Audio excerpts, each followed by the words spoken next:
వామ్మో వామ్మో, ఎన్ని పైసల కట్టలు ఉన్నాయో కదా. బ్యాంకులన్న గిన్ని పైసల కట్టలు చూడలే నేనైతే. అబ్బా, 2 కట్టలు నాకు ఇస్తే మంచిగుండు. ఓ వెన్నెల, ఎక్కడి పైసలు ఏడున్నాయి? వార్తలు చెప్పుకుంటేనే కళలు అంటున్నావా ఎట్లా అని అంటున్నారు కదా. ఏడున్నాయో ఎన్నున్నాయో గీ ముచ్చట చూస్తే మీకే పురాగా అర్థమవుతుంది. చూడుండి మరి. వాయమ్మనే, 500 నోట్ల కట్టలు, 200 నోట్ల కట్టలు, 100 నోట్ల కట్టల కాడికెళ్ళి బగ్గనే ఉన్నాయి కదా. మొత్తం 2 కోట్లకు మీదనే ఉన్నాయట. అంత దొంగ సొమ్మే. బీహార్ రాష్ట్రం బెట్టియా కాడ రజనీకాంత్ అనే గీ మోతవారి జిల్లా విద్యాశాఖ ఆఫీసర్ గా పనిచేస్తున్నాడట.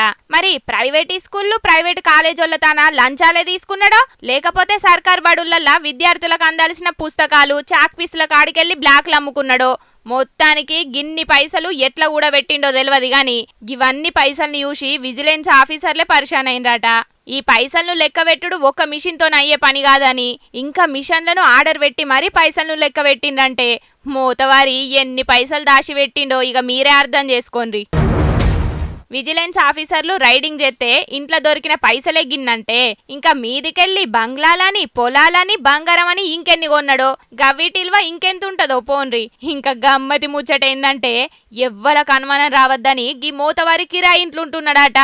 ఓదిక్కేమో పోరగన్ల చదువులకు ఫీజులు కట్టలేక చాలా మంది అయ్యవ్వలు అష్ట కష్టాలు పడుతుంటే, ప్రైవేట్ స్కూళ్ళు, కాలేజీల తన ఇరుగమర్గ లంచాలు తీసుకొని ఇష్టం ఉన్నట్టు పర్మిషన్లు ఇచ్చి డిఆర్ఓ సారు గీ తిరగ పైసలేనికేసిండన్నట్టు. మరి మొత్తం షేకింగ్లు ఎత్తే ఇంకా ఎన్ని కోట్లు ఎల్లుతాయో గాని గా దొరికిన పైసలన్నింటినీ సర్కార్ బడులల్ల సౌలతుల కోసం వాడాలని అంటున్నారు గీ పైసలను చూస్తున్నోళ్ళు. బ్లాక్ మనీ ఎక్కువైందని చెప్పి సర్కారోళ్ళు 2000 రూపాయల నోట్లను బంద్ చేస్తే గీసొంటి మోతవర్లేమో మీరేమన్నా చెయ్యుండ్రి, మేం నల్ల పైకాన్ని కూడబెడితేనే ఉంటాం అని గీ తీరుగా 100 రూపాయల నోట్ల కాడికెళ్ళి కూడబెడుతున్నారు. ఏం చేస్తాం, మన దేశంలో విద్య వ్యాపారం అయిపాయే. గీ తీరుగా నోట్ల కట్టలేయ్యా. ఇంకా గీసొంటి మోతవర్లు దేశం మొత్తంలో ఎందరున్నారో పోన్రి.